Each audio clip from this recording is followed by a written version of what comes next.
साहिबन की सतनाम। तो आज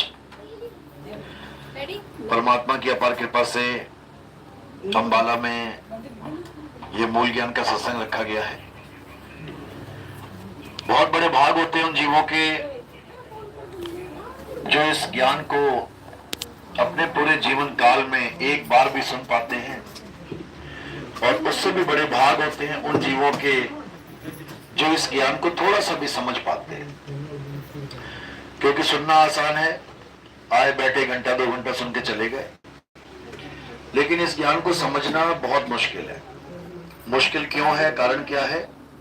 क्योंकि आज तक जो हमें समझाया गया, आज तक जो हमें बताया गया, हमारे धर्मों में, हमारे खानदान में, हमारे परिवार में, ये ज्ञान थोड़ा उससे हटके होता है। इसलिए सुनने के बाद भी जल्दी समझ में नहीं आता, समझ में भी आ जाए तो उसको अपनाने की हिम्मत नहीं होती। बहुत बहुत दुविधाएं आ जाती हैं। लोग लाज के चक्कर में इसको रिजेक्ट मार देते हैं लोग कि नहीं, लोग क्या कहेंगे। आज तक तो ये देवी देवता पूजता रहा, अब ये देवी देवताओं की पूजा नहीं करता। आज तक तो ये राधा स्वामी बना रहा 50 साल से, अब पता नहीं है कौन से गुरु के पास चला गया। आज तक तो ये रामपाल जी को परमात्मा कहता रहा, अब कहता है रामपाल जी हंस मुनि है। तो ये ज्ञान ऐसा ही है, ये ऐसा ज्ञान है जिसमें तुम्हें एकदम जागृति हो जाएगी, मैं कहाँ गलती कर रहा हूँ, मैं गलती कर रहा हूँ तो कहाँ कर रहा हूँ। इसमें केवल गलती सुधारने वाला ज्ञान है ये। भक्ति तो तुम पहले से करते आ रहे हो, युगों युगों से भक्ति कर रहे हो। कोई नाम जप रहा है, कोई हवन कर रहा है, कोई यज्ञ कर रहा है, कोई तपस्या कर रहा है, कोई पेड़ पे उल्टा लटक गया, कोई जमीन में आधा गड़ गया, कोई पानी में खड़ा हो गया, किसी ने हाथ ऊपर कर लिया, 20 साल तक हाथ ही नीचे नहीं किया, कोई एक टांग पे खड़ा हो गया, उतरा ही नहीं। तो बहुत सी ऐसी चीजें आप देखते ही आ रहे हो बचपन से ही, क्योंकि हमारे संस्कार ही यही हैं। हमें बचपन से ये बता दिया गया कि लोगों ने कितने कष्ट सहे परमात्मा को पाने के लिए। हमारे दिमाग में वही चीज फीड हो गई है कि भगवानों के नाम जपे और भगवान को प्राप्त कर लिया। हमारे दिमाग में वही चीज फीड हो गई है। अब हम उस चीज को झूठ मान ही नहीं सकते, जबकि हम ये नहीं समझ पाए कि जिन्होंने भी ये सब किया उनकी मुक्ति हुई कि नहीं हुई। हम देखेंगे, हमने कितनी बार देखा किसी राक्षस ने नाम जपा, खूब नाम जपा, खूब दिन रात, दोपहर में, बरसातों में नाम जपते जपते जपते उसने भोले शंकर को प्रकट कर लिया सामने। देखा ना, टीवी में कितनी बार देखा हमने। लेकिन क्या हम कभी समझ पाए कि भगवान प्रकट होने के बाद भी उसका नाश हो रहा है? भगवान को प्रकट भी कर लिया, भगवत प्राप्ति भी कर ली, लेकिन फिर भी वो राक्षस का राक्षस ही रहा। तो ऐसे भगवान को प्रकट करके क्या फायदा जो तुम्हारे अंदर बदलाव ही ना कर पाए। फिर तुम्हें लोग मार रहे हैं, जला रहे हैं। हर साल रावण जलाया जाता है। बताओ, रावण तो वो था जिसने शंकर जी की पूजा करके उनको प्रसन्न कर लिया, आशीर्वाद ले लिए। तुम तो वो भी ना कर पाए। बता दो, किसी के सपने में भी कभी आया हो शंकर जी और वरदान दे दिया हो कि भाई तू अमर हो जाएगा या तुझे राजपाट मिल जाएगा? बता दो कोई है तो हम लोग अभी भी उनको राक्षस मानते हैं जिन्होंने भगवत प्राप्ति कर ली थी। तुम लोग नहीं कर पाए। ये बड़े बड़े जो मंदिरों में बैठे हैं, मठों में बैठे हैं, ये नहीं कर पाए। आज तक इनको कभी दर्शन नहीं हुए भगवानों के, जिनके ये दिन रात नाम जप रहे हैं। और भस्मासुर जैसों ने प्रकट कर दिया मंत्रों के सहारे, लेकिन उससे भी कल्याण नहीं हुआ। रहा राक्षस का राक्षस, मरा कुत्ते की मौत। सीधी सी बात है। हमें क्या चाहिए? हमें ऐसा परमात्मा चाहिए जो हमें बदल के रख दे। अभी जैसे हम हैं वैसे रहे ना। हमें ऐसा परमात्मा चाहिए। कह रहे गुरु को कीजिए दंडवत कोटि कोटि प्रणाम, कीट न जाने भृंग को गुरु कर ले आप समान। यहां रह दो, यहां लाइट रह दो, इसको रह दो, फिर कैमरे में पड़ेगी, या तो फोकस ऐसे रखो। तो क्या करना है, ऐसा परमात्मा हमें चाहिए जो हमें जीव रहने ना दे, जो हमें 84 में रहने ही ना दे, जो हमें इन काया माया में रहने ही ना दे। तो आज उस परमात्मा के जिक्र करेंगे, आज उस परमात्मा को याद करेंगे, आज उस परमात्मा का बयान करेंगे जो हमें बदल के रख देगा। कोटि तो ब्रह्मा भय कोटि भय ईश, साहिब तेरी बंदगी से जीव होए जगदीश। ऐसा परमात्मा चाहिए जो हमें बदल के रख दे। तो आज का सत्संग शुरू करने से पहले परमात्मा के नाम पे जयकारा लगाएंगे और फिर सत्संग शुरू करेंगे। बोलिए परमपिता परमात्मा की, सदगुरु बंदी छोड़ कबीर साहिब की, सभी संतों की, सभी भक्तों की, सदगुरु मदनपति साहिब की, दीवान जवाहरपति साहिब की, सदगुरु राम सेवक साहिब की, सदगुरु वरागपति साहिब की, कलीनापुर धाम की, सकल अंश को बंदगी, साहिब बंदगी सतनाम। तो गरीबदास जी महाराज समझा रहे हैं, कह रहे भक्ति बहु प्रकार की, बहुत प्रकार की भक्ति है जिसका आदि ना अंत। दुनिया भर के भगत देखो, हर धर्म में कोई ना कोई भगत मिल जाएगा, हर जात पात में कोई ना कोई भगत मिल जाएगा। नाई में ढूंढोगे नाई में मिल जाएगा, सैन नाई। तुम आप देखोगे हरिजनों में, वहां मिल जाएंगे रविदास जी महाराज। तुम देखोगे ठाकुरों में, राजपूतों में, वहां मिल जाएगी कौन, मीराबाई। तुम देखोगे ब्राह्मणों में, वहां मिल जाएंगे। तुम देखोगे जाटों में, वहां मिल जाएंगे। तुम देखोगे मुसलमानों में, वहां फकीर मिल जाएंगे। तुम देखोगे सिखों में, वहां बहुत से मिल जाए। यानी हर जगह भगवान के भगत हैं। हर धर्म में, हर जात पात में भगवान के भगत हैं। ऐसी कोई जात नहीं है, ऐसा कोई धर्म नहीं है जहां भगत ना मिले। लेकिन करना क्या है, हमें ये जानना पड़ेगा। ठीक है, रविदास जी महाराज हरिजनों के गुरु हैं, ठीक है। कई लोग कहते हैं हमें हरिजन भी ना कहो, हमें वो कहो जो हम हैं। कहते हैं हमें चमार कहो, हमें उसमें गर्व है। भैया इतना गर्व है तो क्यों वहां पे केस लगवाए थे फालतू के।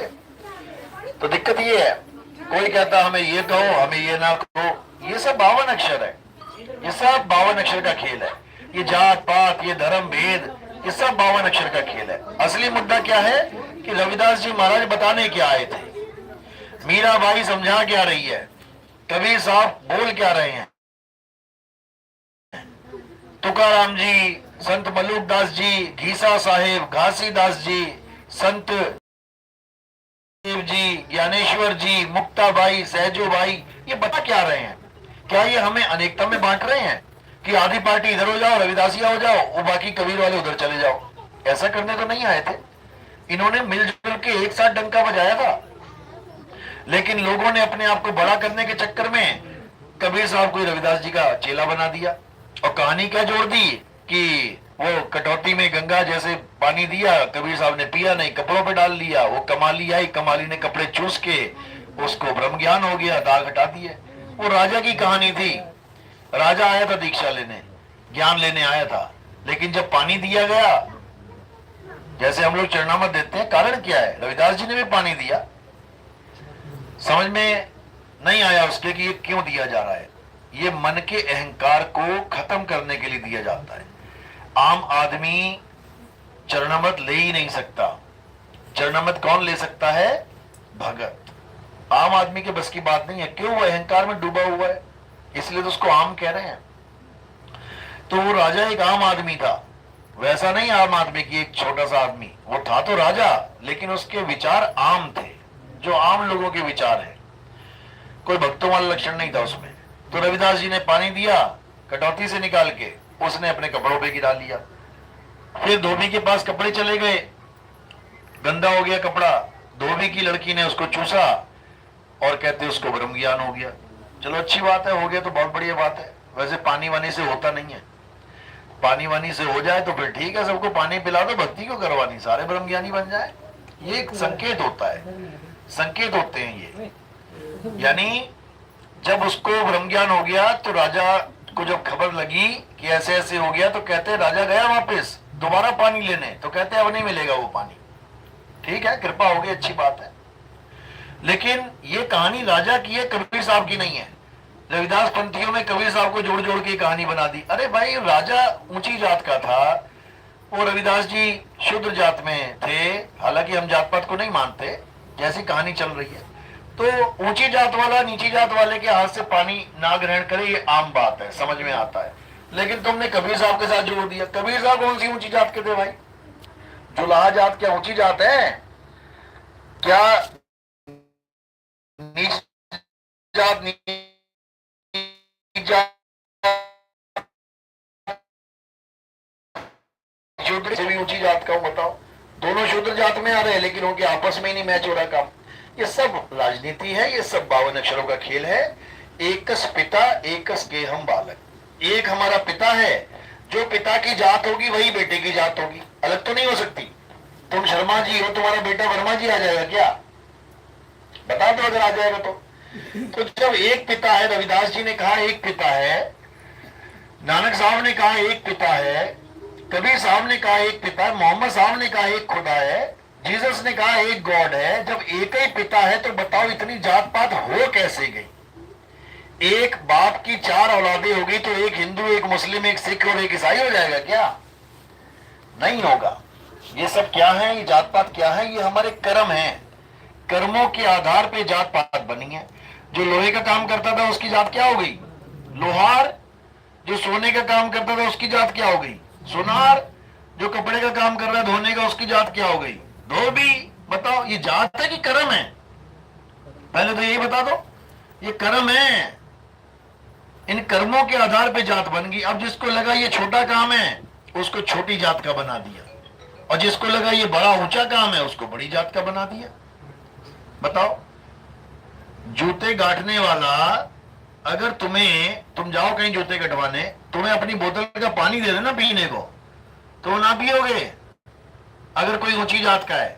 और वही बाटा के शोरूम में चला जाए, वहां पर बढ़िया कोका कोला और पानी बढ़िया एकदम लेके आए, बढ़िया सा कोई बंदा, एकदम पी लोगे। वहां ना देखोगे कि मैं किसके यहाँ पानी पी रहा हूं। समझो, गांव में तुम्हें किसी के हाथ का खाना, शूद्र के हाथ का खाना हजम नहीं होगा। अरे नहीं, हम नहीं खाएंगे। और जब होटलों में जाते हो खाना खाने, वहां क्या पंडित जी खाना बना रहा है? या वहां क्षत्रिय कोई खाना बना रहा है, या वहां कोई बहुत बड़ा अग्रवाल खाना बना रहा है, वैश्य? कौन खाना बना रहा है वहां पे? यही होंगे SC ST वाले सारे। तब खूब चाट चाट के खा रहे हो, खूब बढ़िया। वही चम्मच जो अभी थोड़ी देर पहले कोई हरिजन जिसमें मुंह में डाल डाल के खा के गया, वही धुला के तेरे सामने रख दिया, फिर उसको चाट चाट के खा रहा है। बता, वहां तुम्हारी कोई जात पात नहीं चलती, वहां तुम्हारा कुछ नहीं होता। वो राजस्थान में एक बेचारे बच्चे ने पानी पी लिया था मटके से, उसको मार मार के मार ही दिया। तो ये सब बकवास है, ये सब महा अत्याचार है इस मालिक के जीव पर। इसकी उन्हें भरपूर सजा मिलेगी। जो जात पात को मानते हैं वो कहां जाते हैं? वो शूद्र के जो टैंक होता है ना, लैट्रिन वाला, उसमें जाके कीड़े बनते हैं, उन्हीं का गू खाएंगे जाके वहां पे। क्यों? क्योंकि उन्होंने भेद किया किससे? मालिक के जीवों से। एक पिता एकस के हम बालक। हमारा एक पिता है, हम सब एक ही हैं, अलग अलग जात हो ही नहीं सकती। पिता एक है तो बेटे की जात कैसे अलग हुई? या तो कह दो भैया 2 4 5 पिता है। अरे तुम पैदा भी ब्रह्मा से ही कर रहे हो, शर्म करो, शर्म करो तुम। कि वो मुंह से पैदा हुआ है, वो कंधे से पैदा हुआ, वो पेट से पैदा हुआ, वो पैरों, अरे हुआ तो ब्रह्मा से ही है ना। तो ब्रह्मा के 4 पुत्र पैदा हो गए, तो भैया ब्रह्मा की जो जात है वही मेरी जात है, जो ब्रह्मा का धर्म है वो मेरा धर्म है। तुम कौन आ गए ये बंटवारा करने वाले? तो एक कोरा पाखंड है, इसी को खत्म करना है, तभी हम एक होंगे, नहीं तो नहीं होंगे। सीधी सी बात है। एक होना है तो क्या करना पड़ेगा? एक को जानो, एक को मानो, एक को पूजो। ये 2 3 4 5 वाला खेल चलेगा तो ये कभी एक नहीं हो पाएंगे। तो वो एक क्या है? वो एक परमपिता परमात्मा है। नानक साहब कह रहे तेरा एक नाम तारे संसार, यानी हे परमात्मा तेरा एक नाम पूरे संसार को तार सकता है। अब बताओ कौन सा है वो एक नाम? सिख पकड़ के बैठ गए वाहिगुरु वाहिगुरु वाहिगुरु वाहिगुरु। बताओ, अरे सिख ही करेगा वाहिगुरु वाहिगुरु, मुसलमान से वाहिगुरु वाहिगुरु करवा के दिखा, ईसाई से वाहिगुरु वाहिगुरु करवा के दिखा। इसका मतलब नानक साहब गलत बोल रहे हैं क्या? कि तेरा एक नाम तारे संसार और ये वाहिगुरु है, बिल्कुल गलत है ये वाहिगुरु नहीं है। तेरा एक नाम तारे संसार क्या है? ये तुम्हारा शुद्ध चैतन्य आत्म स्वरूप है। और ये एक नाम सबको तार देगा, हिंदू को भी तार देगा, मुसलमान को भी तार देगा, सिख को भी तार देगा, ईसाई को भी तार देगा, एक को भी नहीं छोड़ेगा इस तीन लोक में। वो ऐसी नाम, ऐसी चुंबक की ताकत है उसके अंदर कि सबको ऐसे पंछियों की तरह उड़ा देगा वो, और अपने धुरधाम तक पहुंचा देगा। इसी को विहंगम चाल कहते हैं। गरीबदास जी कह रहे हैं, सतगुरु के लक्षण कहूं अचल विहंगम चाल, हम अमरापुर ले गए ज्ञान सबद सरगा। कह रहे हैं ऐसा गुरु मिल गया जिसने मुझे विहंगम चाल दे दी। अब मैं धरती पे ना आता दोबारा वापस। ऊपर चुंबक लगी हुई है, लोहा नीचे भटक रहा है, तुम एक बार लोहा फेंक दो ऊपर को, जैसे ही उसके एरिए में आ गया वो पकड़े खींच लेगा। कब गिरेगा नीचे? कितने दिनों में गिर जाएगा? कभी नहीं गिरेगा, खेल खत्म उसका। तो ये तब होता है जब हमें सतगुरु मिलता है। सतगुरु मिलेगा तो विहंगम चाल मिलेगी। नकली गुरु मिलेगा तो कौन सी चाल मिलेगी? चींटी की, मकड़ी की, मछली की, या फिर शरीर मिल जाएंगे। ये मेरा गुरु, वो तेरा गुरु, दोनों मर गए, एक इधर टंगिया खूंटी पे, एक इधर टंगिया खूंटी पे। करते रहो ध्यान। जिसका गुरु ही मर गया वो चेला कैसे तरेगा? गुरु अमर है, गुरु कभी नहीं मरता। चेला भी अमर है, चेला भी कभी नहीं मरता, क्योंकि दोनों ही शरीर नहीं है, शरीर मरता है। तो गुरु कौन है? शब्द गुरु। और चेला कौन है? चिद चेला रे, सूरत चेला रे। तो इन्हीं दोनों का मेल हो जाए तो काम बन जाए। तो नानक साहब यही समझा रहे हैं, कह रहे जैसे जल में कमल निरालम, मुर्गा भी निशाने। कमल कीचड़ में रहता हुआ भी कीचड़ से न्यारा रहता है, उसको कीचड़ का फर्क नहीं पड़ता। जैसे जल में कमल निरालम, मुर्गा भी निशाने। मुर्गा भी क्या होती है? चिड़िया होती है काली सी, नदियों के किनारे देखोगे तुम, वो नदी में ही रहती है, उसके बाद मारती है डुबकी, अपना खाया पिया जो खाना है, उसके बाद सूखे परों से उड़ जाएगी। वो पानी पर पे लगता ही नहीं है उसके, बिल्कुल निर्लेप। तो कह रहे जैसे जल में कमल निरालम, कमल को भी कीचड़ नहीं छू पाता। कोई भी कीचड़ गिरेगा कमल के पत्ते के, उसी वक्त बह के निकल जाएगा नीचे। जैसे जल में कमल निरालम, मुर्गा भी निशाने, सुरत शब्द भव सागर तरिए, नानक नाम बखाने। मंत्र जंत्र नहीं बोल रहे हैं, कैसे तरोगे? सुरत शब्द, इन दोनों का मेल हो जाए अगर। सुरत शब्द भव सागर तरिए, नानक नाम बखाने, रहे एकांत एक मन वसिया। यानी अब दुनिया को झूठ मान लो, दुनिया एक तमाशा मान लो। मेरी माँ नहीं है, ये तुम्हें बेवकूफ बनाने के लिए एक माँ को लाया गया सामने, ताकि तुम्हारी सुरता माँ में फंसी रहे। उसके बाद चाहे माँ जाए चाहे तुम जाओ, ध्यान एक दूसरे में फंसा रहेगा तो वापस आ जाओगे। मछली को फंसाने के लिए चारा बनाया गया है। क्या है? मात पिता, सुत बांधवा, ये सब चारा है। क्योंकि तुम वैसे नहीं माँ से प्यार कर सकते। अगर माँ की खाल उतार दी जाए, केवल ये खाल हटा दो सबकी, अब तुम किसी को प्यार नहीं कर सकते। उतरवा के देख लेना कितना प्यार करोगे। कर लोगे क्या? बिना खाल की, बिना चमड़ी की शक्ल देख लेना किसी की, तुम्हें प्यार हो जाए तो मेरा नाम बदल देना। चरम दृष्टि का कुल्फा देकर 84 भरमावे हो। ये चमड़ी का कुल्फा दे रखा है, बड़ी सुंदर है मेरी घरवाली, तो बहुत सुंदर है जी, बहुत बढ़िया है। ये चरम दृष्टि का कुल्फा है, ये मांस पे चढ़ा रखी है परत। इसको जिसे निकाल दोगे ना, कहोगे चुड़ैल तो भूत है, भागो यहां से। देखा ना, जिनकी शक्लें बिगड़ जाती हैं, जिनके एक्सीडेंट हो जाते हैं, मुंह टेढ़े मेढ़े हो जाते हैं, कोई उनके ऊपर तेजाब फेंक देता है, तो ये ऊपर वाली जो कुल्फा था ना, ये कुल्फा गया गल, और तुम उसी से दूर दूर भागना शुरू कर दोगे। सारा प्यार, सारी मोहब्बत छू मंतर, केवल चरम दृष्टि की कुल्फी है ये, चाटो खूब इसका। तो कह रहे हैं कि जब ये माया हमें फंसाती है, कैसे फंसाती है?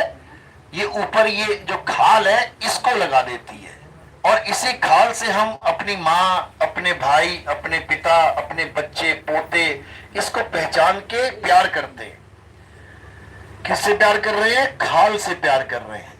तो कहते जहां आशा तहां वासा होई, वाको रोक सके ना कोई। अगर तुम्हारे 4 बच्चे हैं, चारों का एक्सरे करवा के चारों की हड्डियां सामने रख दी जाए ना एक्सरे वाली, अब पूछे कौन है इसमें तेरा बेटा, बता नहीं पाओगे तुम। क्या बताओगे हड्डियां देख के मेरे वाले की कौन सी है, छोटे वाले की कौन सी, बड़े वाले की कौन सी। ये केवल चरम दृष्टि का कुल्फा है। यही मछली को पकड़ने के लिए चारा लगा रखा है काल भगवान ने। तो अब क्या करना है, अब इसमें नहीं फंसना है। ठीक है, तुम्हारी तरह मालिक का एक जीव है, उसके अंदर भी, काया के अंदर, उसकी सेवा करो, माँ बाप की सेवा करो, बच्चे हो गए उनको पालो, जिम्मेदारियां निभाओ, जो तुम्हारा धर्म है उसको निभाओ, धर्म को निभाओ, धर्म को निभाते जाओ। लेकिन कोई कहे कि यही धर्म है केवल, तो नहीं है।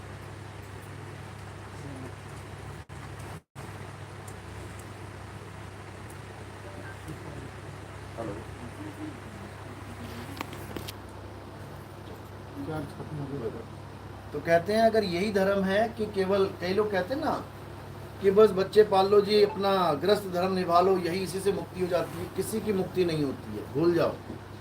गृहस्थ धर्म क्या है कि तुम इस दुनिया में आए हो, ठीक है, तुमने दुनियादारी बना ली, 1 से भले 2 शादी कर ली, 2 से भले 4, 2 बच्चे हो गए, 4 से भले 6 और हो गए 2 पोते। इससे एक जीवन तो तुम्हारा निकल जाएगा बढ़िया आराम से। लेकिन कोई कहे कि तुम्हारा जीवन सफल हो जाएगा, तो सफल नहीं होगा। जीवन को सफल करने के लिए क्या करना है, हमें उस चीज़ को प्राप्त करना है जिससे हमारा आवागमन खत्म हो जाए। और वो क्या चीज़ है, वो है हमारा सत्य स्वरूप, जिसे हम परम आत्मा भी कहते हैं। और ये क्या है, हमारा जीव स्वरूप, जिसे हम अज्ञानी जीवात्मा भी कहते हैं। तो जीव अज्ञान दृष्टि में है और पीव ज्ञान दृष्टि में है। जीव बंधन में है और पीव निर्बंध है। तो कहते हैं बहु बंधन में बांधिया एक बेचारा जीव, और केवल छूटे आपने जो न छुड़ाए पीव। तो पीव क्या करता है, पीव हमें केवल उड़ना सिखाता है। गुरु क्या करता है, गुरु हमें वो ज्ञान देता है जो उसके पास है। उसका ज्ञान प्राप्त करके हम उसके जैसे ही हो जाते हैं। जैसे कुम्हार के पास जाओ तुम काम सीखने, तो तुम्हें क्या बना देगा, वो क्या बना देगा, कुम्हारी बना देगा वो। भले तुम राजपूत ठाकुर हो, अगर तुम कुम्हार के पास चले गए, काम सीख लिया ना, और लगा के तुम घड़े बेचने लग गए, तो लोग पता क्या कहेंगे, कुम्हार क्या चलना, वो सामने कुम्हार बैठा है। कोई ना पूछेगा तेरा नाम ठाकुर है कि तेरा नाम ब्राह्मण है। तेरे काम से तेरी जात पहचानी जाएगी। लोहे का काम सीखने चले जाओगे, मारोगे हथौड़ियाँ, लोहे को ठीक करोगे, कोई ना पूछेगा तू ब्राह्मण है कि तू वैश्य है, कहे लोहारी है ये। समझो, तो सारी जाते पाते केवल काम की वजह से है। जो काम कर रहे हो वैसे तुम्हें जात का नाम मिल गया। लेकिन कुछ चालाक लोग थे, जो चालाक लोग थे, उन्होंने क्या कर दिया, उन्होंने काम के हिसाब से जात नहीं, उन्होंने जन्म के हिसाब से जात बना डाली। ये बहुत होशियार लोग थे। ये कुछ कौन थे वो लोग, कौन थे वो लोग, ये जितने तुम्हें ऊपर ऊपर वाले दिख रहे हैं ना, ये सब वो लोग हैं सर। ये ब्राह्मणवाद थे, बिल्कुल बिल्कुल। इन्होंने कर्म के हिसाब से अपनी जात नहीं बांटी, इन्होंने जन्म के हिसाब से अपनी जात बांट ली। ब्राह्मण का लड़का क्या होगा, ब्राह्मण ही होगा। शूद्र का लड़का क्या होगा, शूद्र ही होगा। कोई और जात, राजपूत का लड़का क्या होगा, राजपूत ही होगा। ये महाअज्ञान है। पहलवान का लड़का क्या होगा, डॉक्टर भी बन सकता है, इंजीनियर भी बन सकता है, कहो कुछ भी ना करे, नशेड़ी भी बन सकता है। बाप पहलवान और बच्चा नशे से परेशान, क्या करोगे। अध्यापक का बच्चा क्या बनेगा, अध्यापक का लड़का क्या बन, अध्यापक बन जाएगा, बहुत बढ़िया। फौजी का लड़का क्या बनेगा, कुछ भी बन सकता है, उसके कर्मों के आधार पे है। लेकिन चालाकी क्या खेली गई, ब्राह्मण का लड़का ब्राह्मण होगा, क्षत्रिय का लड़का क्षत्रिय होगा, शूद्र का लड़का शूद्र होगा। क्यों, क्योंकि ये हमारी गद्दी ना हथिया लें। पता लगा चमारों में से कोई निकल आया महाज्ञानी, पता लगा हमारे ऊपर बैठ गया आके गद्दी पे, तो क्या कर दिया कि चमार का लड़का चमार ही होगा, हरिजन का हरिजन ही होगा, राजपूत का खेल ही खत्म कर दिया। इतना तगड़ा षड्यंत्र है ये, ऐसा बिल्कुल नहीं होता। अरे यहाँ ब्राह्मण का पोते का लड़का राक्षस बन गया, ब्रह्मा जी ब्राह्मण कहलाते हैं ना। ब्रह्मा जी के पोते का लड़का कौन था? रावण। बताओ रावण कैसे बन गया, राक्षस कैसे हो गया ये? तो वही बात है, इसको समझ नहीं पाए लोग, और इसमें समर्थन भी कर दिया सबने। इसके ऊपर विद्रोह होना चाहिए, जातिवाद पे विद्रोह होना चाहिए। लेकिन आजकल क्या हो रहा है कि शूद्रों वाले जो नेता हैं वो इसी से खेल रहे हैं। वो चाहते ही नहीं कि हमें ऊंचा किया जाए, वो इसी में खुश है, नीचे रखो हमें। बताओ, एकता अगर चाहिए आपको तो आपको भी हटाना पड़ेगा ये सारा सिस्टम, एक बनना पड़ेगा, तब बात बनेगी। और एक कैसे बनेंगे? जब एक पिता को जानेंगे। इसके अलावा और कोई रास्ता नहीं है, भूल जाओ। तो कबीर साहब की वाणी है, चाहे रविदास जी की वाणी है, चाहे मीराबाई की वाणी है, उसी एक को समझा रहे हैं। पायो जी मैं नाम रतन धन पायो, वस्तु अमोलक दी मेरे सतगुरु, कृपा कर अपनायो। वस्तु मेरे सतगुरु ने मुझे दी, अब वो वस्तु है क्या ये किसी को समझ में नहीं आ रहा। असल में वो वस्तु लेने देने की चीज ही नहीं है, जो अमोलक वस्तु है, जिसका कोई मोल नहीं है। कौन देगा, किसको देगा? तुमसे 50,000 की कोई वस्तु मांग ले तब तुम 10 बार सोचोगे छोड़ो यार। लेकिन अमोलक वस्तु मीराबाई को मिल गई। कैसे मिली? क्योंकि वस्तु तो उसके पास ही थी, लेकिन उसका ज्ञान नहीं था। मीराबाई क्या कर रही थी? मूर्ति लेके घूम रही थी। ये पकड़ी ये मूर्ति, मूर्ति लेके गली गली में नाच रही है, गली गली में घूम रही है। करती करती करती रविदास जी महाराज के पास आ गई। महाराज जी ने बोला, भाई मीरा ये क्या लेके घूम रही है? कहती, भगवान है मेरे, मीरा के प्रभु गिरधर नागर। कहते, ये प्रभु को तूने पकड़ रखा है, जब तेरी काया छूट जाएगी तो ये प्रभु कहाँ जाएगा? ये गिर जाएगा हाथ से। ऐसा प्रभु पकड़ जो तुझे पकड़ ले, फिर तू नहीं छूटेगी। उसके बाद समझ में आ गई, बोली क्या करूं फिर? कहते, उसको पकड़ जिसने तुझे पकड़ा हुआ है। तेरी काया को कौन नचा रहा है? तू प्रभु को नचा रही है, प्रभु तुझे नचा रहा है। तू नाच रही है, किसके दम पे नाच रही है? तू बोल रही है, किसके दम पे बोल रही है? तू चल रही है, किसके दम पे चल रही है? कौन है जो तेरी काया को चला रहा है, नचा रहा है, खिला रहा है, सब कुछ कर रहा है? अगर ये प्रभु है तो वो कौन है? बात समझ में आ गई। कहती, वो तो आत्मा है। बिल्कुल, इसी को बोला है वस्तु अमूलक। आपने हर चीज बेच दी, इंसान ने सब कुछ बेच दिया, किडनी तक बेच दी अपनी निकाल निकाल के। डॉक्टर हॉस्पिटल में खड़ा है, तुम्हारा लड़का स्ट्रेचर पे है, डॉक्टर कह रहा है जी ऑपरेशन करेंगे, आप क्या कह रहे हो? डॉक्टर साहब जितना पैसा लगता है लगा देंगे। एक आदमी खरीद के ले आएंगे, जो जो पार्ट चाहिए वो दे देगा। सारा आदमी बिक गया, सारी दुनिया बिक गई, लेकिन एक चीज है जो तुम कभी नहीं कह सकते मैं खरीद के ला रहा हूं। क्या है वो? आत्मा। तुम ये नहीं कह सकते डॉक्टर साहब जितने मर्जी पैसे लग जाए कोई बात नहीं, मैं आत्मा अभी खरीद के ला रहा हूं, आप करो ऑपरेशन। ये कभी नहीं कह सकते। आत्मा खरीदने और बेचने वाला सौदा ही नहीं है, इसीलिए उसको अमोलक बोला है। अनमोल, जिसका कोई मोल ही नहीं है। अनमोल में कितनी जीरो लगती हैं? कितनी लगाओगे? तुम्हारी जीरो का अंत हो जाएगा। जीरो लगा लगा के तुम मर जाओगे, तब भी उसकी कीमत नहीं लिख पाओगे। उस वस्तु को मीराबाई को दिया गया, समझाया गया, उसका ज्ञान बताया गया। वस्तु अमोलक दी मेरे सतगुरु, कृपा कर अपनायो, पायो मैं नाम रतन धन पायो। मीराबाई का गुरु कौन सी कास्ट का था? हरिजन। मीराबाई कौन थी? ठाकुर। अब मीराबाई के जो भजन गाते हैं वही लोग मीराबाई के गुरु से नफरत करते हैं। लानत है उन लोगों पे जो मीराबाई के तो भजन गा रहे हैं, और जिसकी महिमा मीराबाई गा रही है उससे नफरत कर रहे हैं, उसके वंशजों से नफरत कर रहे हैं, उसकी जात वालों से नफरत कर रहे हैं। तो काहे के भगत हो भाई तुम? शबरी कौन थी? बड़ी ऊंची जात की थी क्या? नीच जात की थी। राम जी कौन सी कास्ट के थे? ठाकुर, राजपूत, क्षत्रिय। झूठे बेर खा गए शबरी के, और तुम अपने भगवान, जिस भगवान ने झूठे बेर खाए उसके, तुम उससे जात से नफरत कर रहे हो। बताओ, तो क्या तुम्हें भगवान राम पसंद करेंगे? सबरी के बच्चों से तुम नफरत करो, और जो सबरी के झूठे बेर खा गया प्रेम में, उससे तुम प्यार कर रहे हो, तो तुम्हें प्यार करेगा वो? क्या कभी नहीं करेगा। तो कहने का मतलब, जात पात को खत्म कर दो। वरना तुम खत्म हो जाओगे आने वाले समय में। आने वाले समय में ये मत समझना कि हरिजन बहुत दबा हुआ है, दबा नहीं है, वो तुम्हारी बैंड बजा दे वो इस समय इतना पावरफुल है। तो एक गृह युद्ध हो जाएगा और इसमें लाखों लाशें बिछ जाएंगी। इसका एक ही इलाज है कि धर्म भेद को छोड़ दो, जात पात को छोड़ दो। जब तुम्हें खून की जरूरत पड़ती है, तुम्हारे माँ बाप होते हैं आईसीयू में, तुम भागे भागे जाते हो, बता दो कितने ब्राह्मणों ने खून दिया, कितने क्षत्रियों ने खून दिया, कौन बता रहा है वहां पे कौन सा ब्राह्मण का खून, कौन सा क्षत्रिय खून। तुम केवल टारगेट करते हो तत्व पे, तत्व उठाया, पैसा पकड़ाया और भाग के आ गए। एक बार ना पूछा ये किसका खून है, किसकी नसों में से बहता हुआ निकाल लिया। एक बार ना पूछा, पूछो तो सही।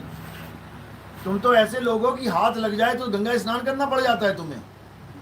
तुम तो ऐसे लोग हो तो जो खून अंदर दौड़ेगा उसके बारे में भी तो पूछ लो, किसने दिया है, उसका नाम क्या है, उसका सरनेम क्या, उसकी जात क्या है, गांव क्या है। क्यों नहीं पूछते?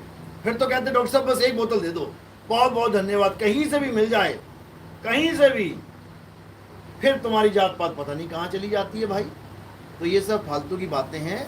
अब जात भेद इससे ऊपर उठना है और हमने एक परमात्मा को जानना है, जिस एक परमात्मा ने सबका भरण पोषण कर रहा है, वो सबको रोटी दे रहा है, सबको पेट भर के खाना दे रहा है, सबको चेतना दे रहा है। तुम्हारी चेतना उसका अंश है।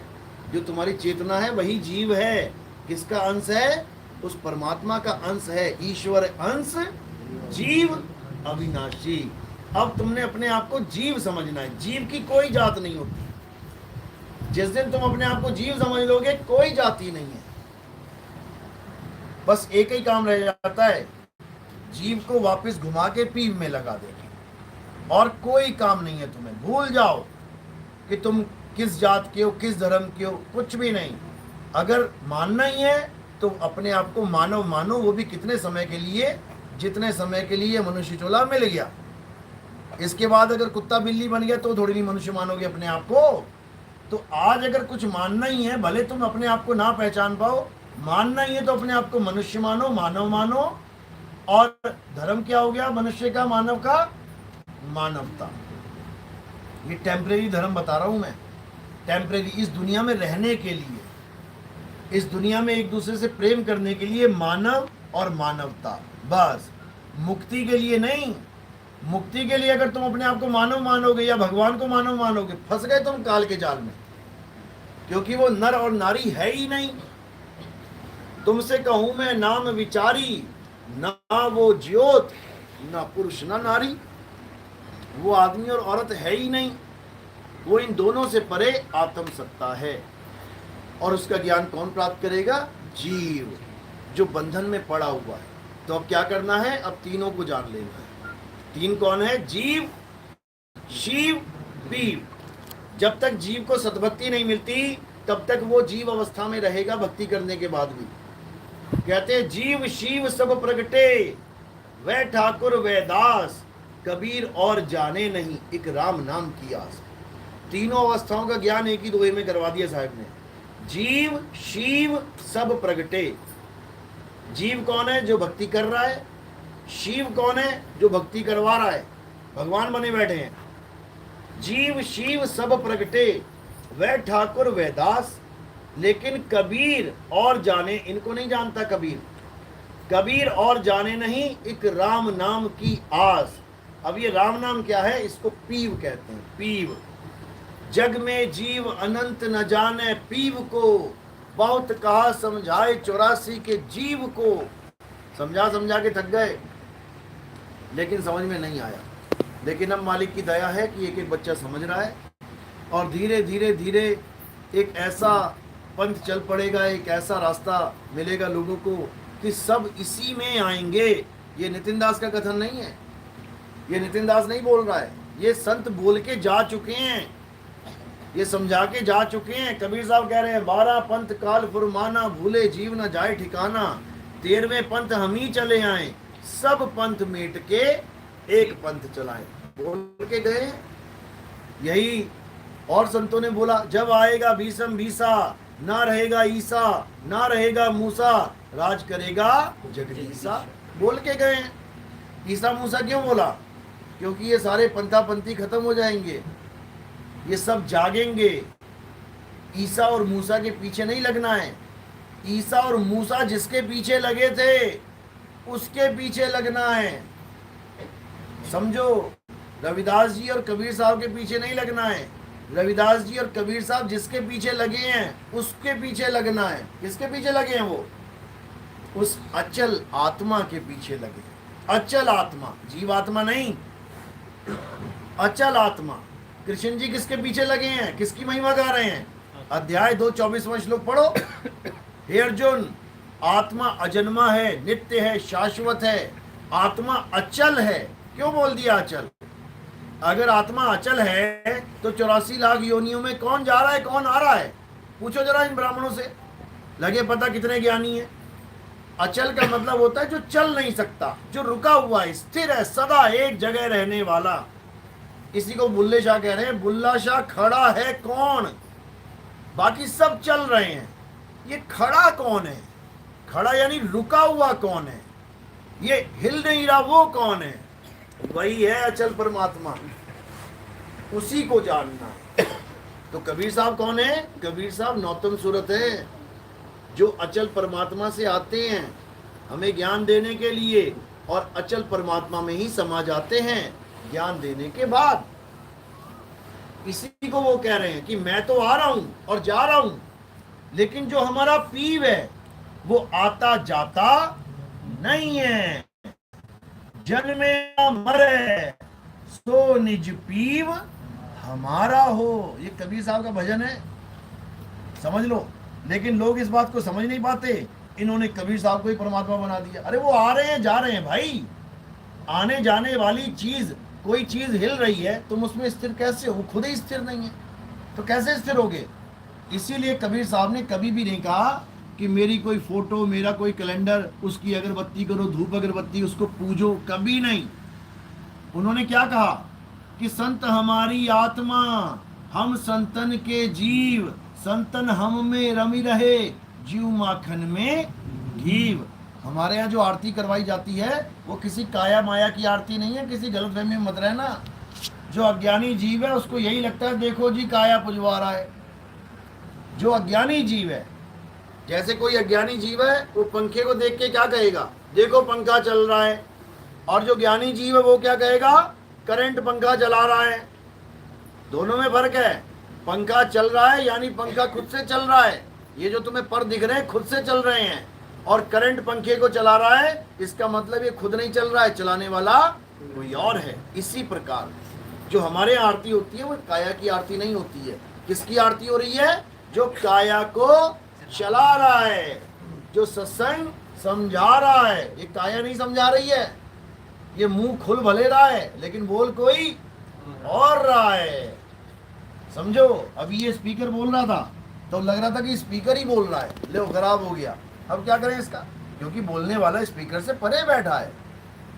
इसी प्रकार जैसे ये रुक गया, ये काया भी रुक जाएगी, लेकिन बोलने वाला सदा बोलता रहेगा। चाम के महल में बोलता राम है, तू राम और चाम को चीन भाई। चाम को राम मत समझ लेना, ये अगरबत्ती घुमाने लग गया चाम के आगे, तो ये चाम वाला खेल हमारे पास नहीं है, हमारे पास राम वाला खेल है। और जो राम नाम की लूट है, लूटना चाहता है तो अच्छी बात है, लेकिन राम नाम की लूट वो नहीं है जो दुनिया समझ बैठी है 52 अक्षर वाली। वो राम नाम की लूट नहीं है। राम नाम की लूट है आत्मज्ञान की लूट। आत्मज्ञान को लूटो।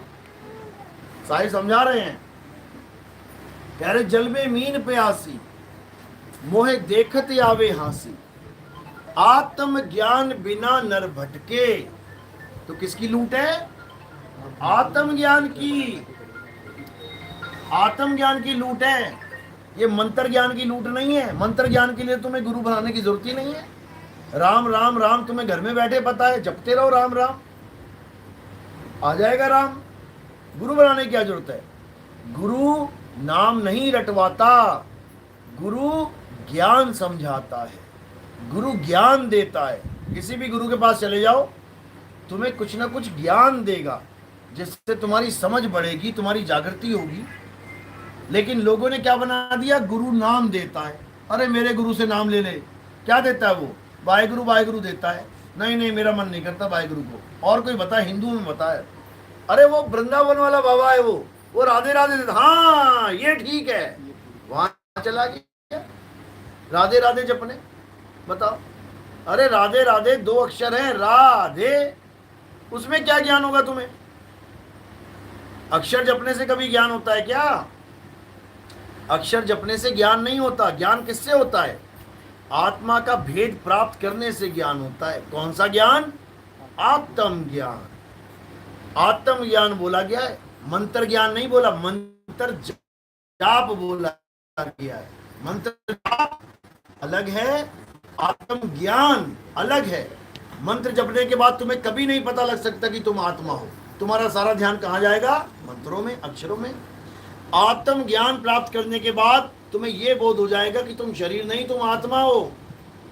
रविदास जी महाराज शरीर नहीं है, आदमी नहीं है। मीराबाई औरत नहीं है, राम जी आदमी नहीं है, कृष्ण जी आदमी नहीं है, सीता माता औरत नहीं है। कहने को माता लग रही है, क्यों? काया औरत वाली धारण कर ली है। किसने? मालिक के जीव ने। जिस दिन ये तुम्हें समझ में आ जाएगा, उस दिन तुम काया से न्यारे हो जाओगे। उस दिन शरीरों का खेल खत्म हो जाएगा, देह का खेल खत्म हो जाएगा। साहिब समझा रहे हैं, हम वासी वा देश के, जहां जात वर्ण कुल नाही। अब क्यों नहीं है वहां जात?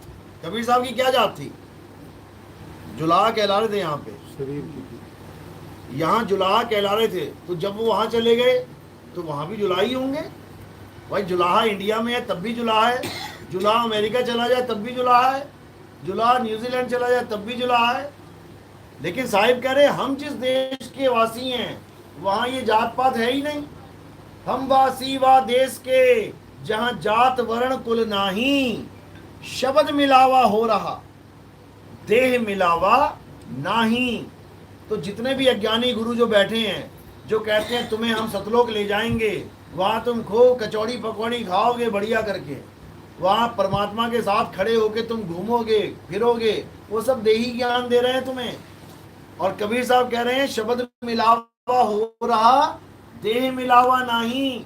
वहां कोई देह है ही नहीं, क्योंकि जहां पर भी देह होगी वहां पर विकार होंगे। देखो अपनी अपनी देह, शरीर धारण कर लिया ना, अब बीमारी भी है, अब कुरूपता भी है। हाय मेरी बहन इतनी गोरी और मैं काली हो गई यार, मेरी बहन इतनी लंबी मैं छोटी रह गई यार, मेरी बहन इतनी पतली मैं मोटी हो गई यार। तो काया धरी है, तो काया के साथ विकार भी आ गया, काया के साथ अंग भी आ गए, अंग आ गई तो बीमारियां भी आ गई। कोई काना हो गया, कोई लंगड़ा हो गया, कोई कैसा हो गया। तो ये सारे विकार ये इस मिट्टी के हैं, इस मृत्यु लोक में है ये। उस मालिक के घर ऐसा कुछ नहीं है। वहाँ कोई मोटा लंबा छोटा नहीं है, वहाँ कोई बच्चा बूढ़ा जवान नहीं है। समझो। तो कह रहे हम वासी वा देश के, जहाँ जात वर्ण कुल नहीं। शब्द मिलावा हो रहा, देह मिलावा नहीं। तो चालाक लोग जो थे उन्होंने देह को साइड करके शब्द को पकड़ लिया कि शब्द मिलावा हो रहा, आओ हम तुम्हें शब्द देते हैं। अब कौन से शब्द लेने लग गए? वो अपनी अपनी भाषा के शब्द।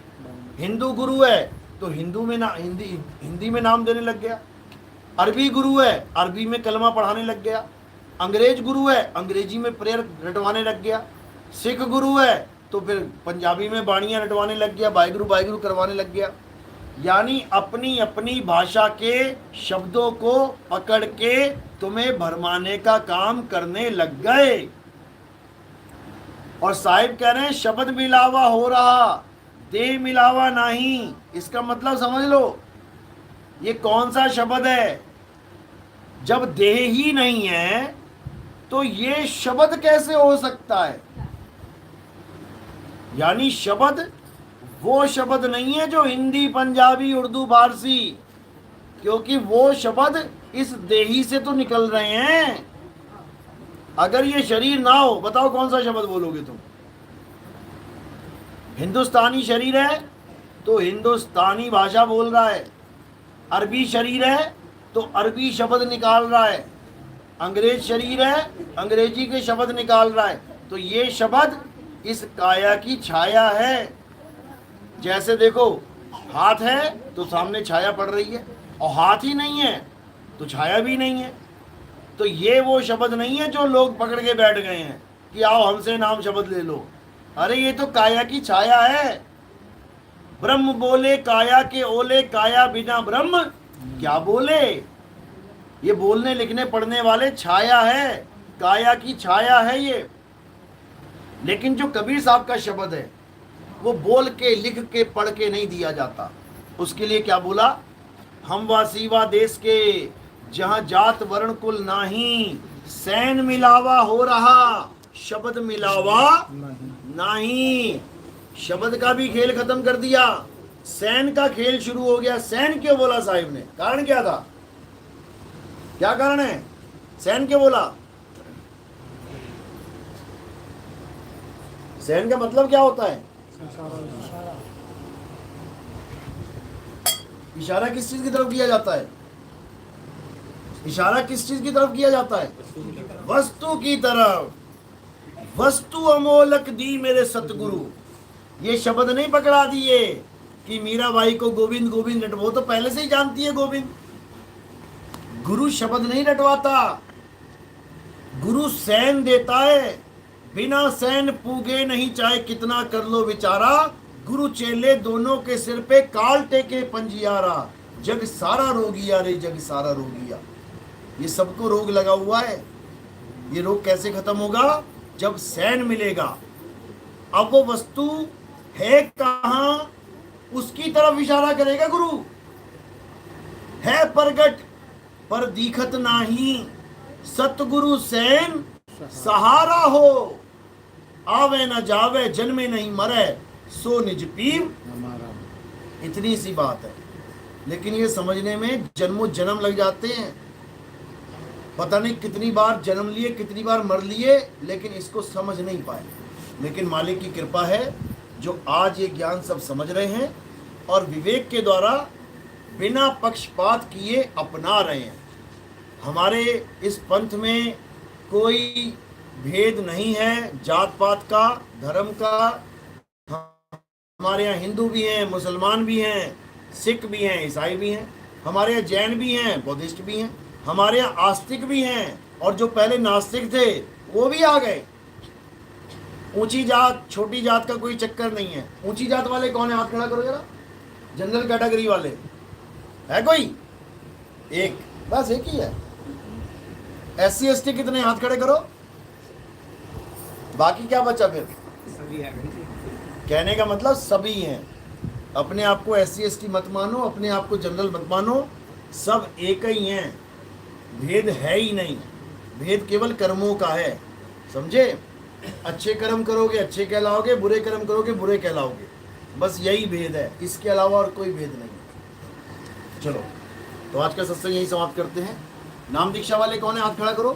प्रथम दीक्षा कोई लेने आया है तो 1 2 3 4। दूसरी दीक्षा वाला कोई है, हाँ कोई है। दूसरी दीक्षा वाला पहली कब मिली थी, नवंबर में। अच्छा, हमसे पहले कहाँ से जुड़े थे, हैं? दीनारपुर, दीनारपुर में दीक्षा हुई थी। हमसे पहले कौन गुरुजी थे आपके, कोई भी नहीं। रामपाल जी वाले कौन थे हमसे पहले, रामपाल जी वाले, चलो बहुत अच्छी बात है। राधा स्वामी थे कोई जो पहले, दंदल सतगुरु वाले, ठीक है। आसाराम जी वाले, सतपाल जी महाराज वाले, या और कोई गुरु, किसी का कोई भी गुरु वो पहले का। चलो, अभी आरती होगी, आरती के बाद नाम दीक्षा होगी, प्रथम दीक्षा, फिर दूसरी दीक्षा होगी। आरती की तैयारी करो। आरती कैसे करते हैं समझ लो। हमारे यहाँ आरती काया की आरती नहीं होती, जैसे बताया। हमारे यहाँ आरती होती है चेतन सत्ता की। क्या करना है, थोड़े से फूल लेने हैं, ये मेरे सिर के ऊपर रख देने हैं। सिर के ऊपर क्यों रखते हैं, क्योंकि पैर के अंगूठे से लेके सिर की चोटी तक ये दिख रहा है, ये क्या दिख रहा है, नाशवान शरीर। तो हमारे यहाँ नाशवान शरीर की नहीं, अविनाशी आत्मा की आरती होती है। तो अविनाशी आत्मा के लिए क्या करना पड़ता है, इन फूलों को काया से परे रखा जाता है। तो ये किसको समर्पित हो जाते हैं? आत्मदेव। तो एक एक करके आएंगे, आरती करेंगे, थाली में हाथ लगा लेंगे। कोई प्रचार प्रसार में योगदान करना चाहेगा तो उसका स्थान कहाँ है? चरणों में। माया का स्थान संतों के चरणों में। तो एक एक करके आएंगे, आरती जब लगेगी। बोलिए परमपिता परमात्मा की जय।